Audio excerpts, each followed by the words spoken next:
આજનો પ્રેરણા સંદેશ ભાગ 33।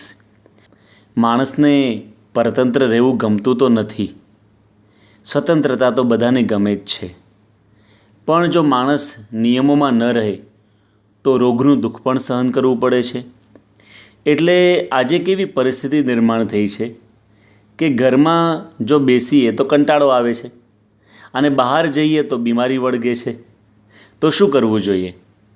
તો માણસ માત્રે એટલું સમજવાનું છે કે સંયમ નિયમમાં રહેવું એમાં જ આપણું રક્ષણ અને સુખાકારી છે।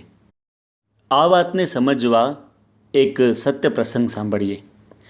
પુરાણોમાં પ્રસંગ નોંધાયો છે કે પરીક્ષિત રાજાના પુત્ર જન્મેજય અને વેદવ્યાસજી બંનેનો સંવાદ થયો, જેની અંદર કર્મના સિદ્ધાંતની ખૂબ સરસ વાતો વેદવ્યાસજીએ કરી અને કહ્યું કે નિયમમાં રહેવાથી ખરાબ ભાગ્ય પણ ટાળી શકાય છે। તેની વાત કરતાં વેદવ્યાસજી કહે છે કે હે જન્મેજય, હું તારું ભવિષ્ય ભાખું છું। જો તું નિયમમાં રહીશ તો તને દુઃખ નહીં આવે, પણ જો તે નિયમો તોડ્યા તો તને જરૂર દુઃખ આવશે।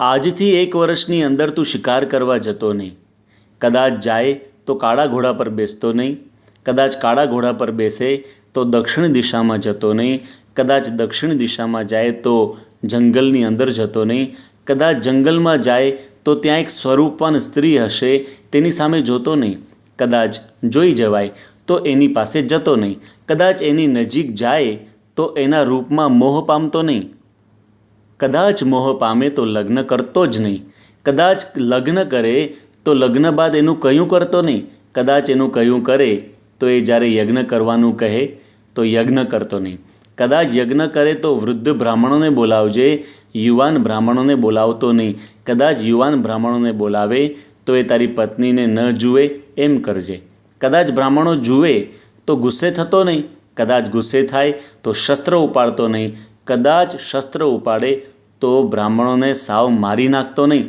અને જો તું બ્રાહ્મણોને મારીશ તો એની બ્રહ્મ હત્યા તને લાગશે અને તારા શરીરમાં રોગ થશે। અને કદાચ રોગ થાય તો તું ગંગા કિનારે વૈશંપાયન ઋષિ પાસેથી મહાભારતની કથા સાંભળજે અને કથાની અંદર કોઈ જગ્યાએ શંકા કરતો નહીં। જો તું શંકા કરીશ તો તારો રોગ રહેશે અને એની પીડાથી તારું મૃત્યુ થશે। આટલી બધી સૂચનાઓ આપી એટલે જન્મેજયે કહ્યું કે આજથી હું નિયમ લઉં છું, હું શિકાર કરવા જઈશ જ નહીં। પરંતુ બન્યું એવું કે 1 વર્ષ પૂર્ણ થવાને થોડા દિવસો જ બાકી હતા અને જન્મેજયને શિકાર કરવા જવાની ચટપટી જાગી। જન્મેજયે અશ્વપાલને ઘોડો લઈ આવવા માટે કહ્યું। અશ્વપાલ કાળો ઘોડો લઈને આવ્યો અને કહ્યું કે બીજા બધા ઘોડા ચરવા માટે ગયા છે। જન્મેજયે વિચાર કર્યો, કાંઈ વાંધો નહીં, હું આની સવારી કરીને જઈશ અને દક્ષિણ દિશામાં નહીં જઉં। પરંતુ ઉત્તર, પૂર્વ અને પશ્ચિમ દિશામાં શિકાર ન મળ્યું, તેથી જન્મેજય દક્ષિણ દિશામાં ગયો।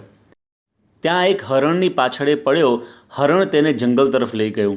જંગલમાં એણે એક સ્વરૂપાન સ્ત્રી જોઈ। વેદવ્યાસજીના શબ્દો યાદ આવ્યા કે તે સ્ત્રી સામે જોઈશ નહીં, પણ જોવાઈ ગયું અને જિજ્ઞાસા જાગી કે કોણ હશે। જન્મેજય એની નજીક જાય છે, વાતો કરે છે અને મોહ પામે છે। પછી તો એની સાથે લગ્ન કર્યા। વિચાર કર્યો કે એ કહે એમ હું નહીં કરું, પણ પછી તો આસક્ત એટલો બધો બની ગયો કે એની પત્ની કહે એમ જ કરે। એની પત્નીએ એને યજ્ઞ કરવાનું કહ્યું। જન્મેજય ના ન પાડી શક્યો। વૃદ્ધ બ્રાહ્મણો બીજા યજ્ઞો અને કર્મકાંડમાં વ્યસ્ત હતા, તેથી યુવાન બ્રાહ્મણોને જ બોલાવવા પડ્યા। બ્રાહ્મણો કહે અમે યજ્ઞ કરીએ, પરંતુ પતિ પત્નીએ તો જોડે બેસવું પડે। જન્મેજય પોતાની પત્ની સાથે બેઠો। બ્રાહ્મણો વારંવાર એની પત્ની સામું જુએ। જન્મેજયને ખબર પડી ગઈ એટલે પહેલાં તો કડક શબ્દોમાં સૂચના આપી, પરંતુ બ્રાહ્મણોએ ફરીવાર જોયું ત્યારે જન્મેજયને ગુસ્સો આવ્યો। વેદવ્યાસજીના શબ્દો યાદ આવ્યા કે મારતો નહીં, પણ ક્રોધને કંટ્રોલમાં ન રાખી શક્યો અને તલવારથી 18 બ્રાહ્મણોના માથા કાપી નાખ્યા। એને બ્રહ્મ હત્યા લાગી, તેને લીધે તેના શરીરમાં 18 પ્રકારનો કોડનો રોગ નિસર્યો। રોગ ટાળવા માટે ગંગા કિનારે વૈશંપાયન ઋષિ પાસે જઈને તેણે મહાભારતની કથા સાંભળી। મહાભારતમાં 18 પર્વ આવે છે।